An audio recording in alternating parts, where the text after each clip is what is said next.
Tonight, we have a better understanding of the toxins in the air near an Ozarks chemical plant. EPA workers went to Verona tonight to explain the results of a new study on the air quality there. Ashley Reynolds is live after attending that meeting. So what did residents learn tonight, Ashley? Well, they learned a lot, and there's still a lot of unanswered questions, but it really boils down to this. The highest concentrations of ethylene oxide are near the plant. The closer you live to the plant, well, you're breathing in more of those emissions, which are tied to cancer. Now, because of these findings, here's the headline tonight.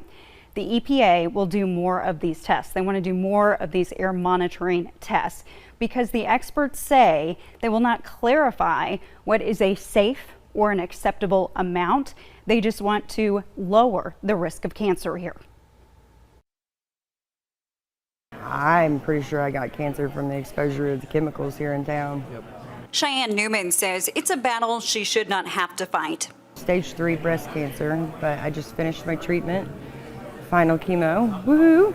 And I'll have surgery next. We know that long-term exposure to elevated levels of ethylene oxide may cause cancer.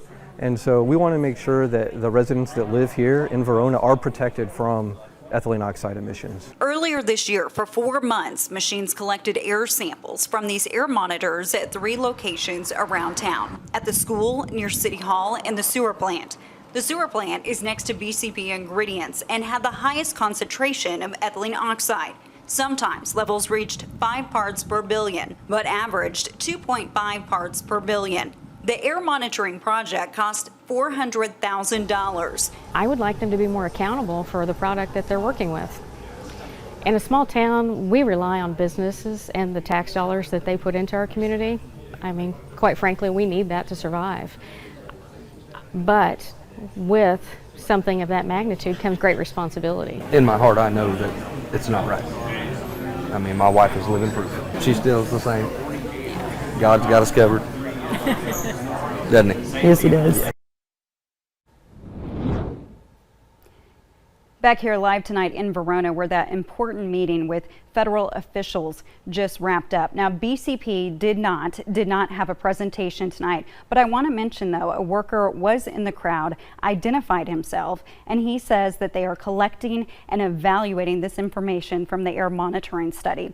Now, BCP Ingredients has repeatedly declined my request for an on-camera interview, but they did send me a statement this afternoon. It says, in part, ethylene oxide can be emitted from a number of sources in our daily lives, including car and truck exhaust, cigarette smoke, decay of plants and trees, and even our own bodies, which presents a unique set of technical challenges that must be considered when evaluating monitoring data.